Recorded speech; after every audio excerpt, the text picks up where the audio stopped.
mikið af sögum í kringum þennan leik. Við ætlum að byrja samt á Arnóri Snæ Óskarsyni sem að mætir bara þarna frá Kolstad og hann gersamlega kveikir bara í þessum leik og þessari deild.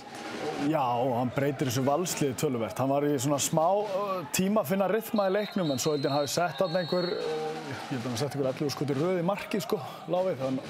En hann hörku öflugur, bæði að fara breytt og svo þessi finta sem við sjáum þarna. Það hann að fá hann breytt og varnarmann að koma í breytina sem hann breykar aftur tilbaka. Það eiginlega ekkert grín að eiga við þetta sko.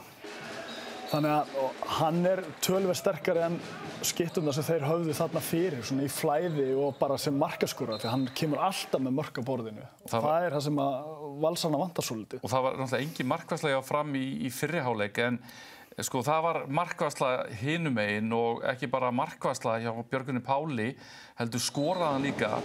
Og þessi gaur náttúrulega bara á sig. Hvað þetta að segja um hann? Hann bara ótrúlegur sko. Hann var búinn að eiga einhverja 1-2 erfiða leiki hérna í deildinni áður en hann fer og spilar á móti Þjóðverjunum. Ver þar sko, þess að Þjóðverjarnir hafi kveikt í honum því hann mætti gjörsamlega frábær í þennan leik.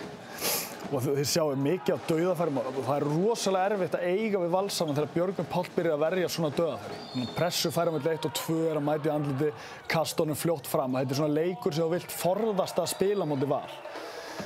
Já, ekki nóg með hann náttúrulega bara frábær í markinu, en hann líka bara sá markmaður sem fljótastur að koma boltanum í leik. Hann með bestu sendingarna fram, þú veist. Þeir yfirleitt með 1-2 mörk í leik, þar sem ef andstæðingarnir fara í 7-6 eða taka markmann út, hann bara... Sjá þetta.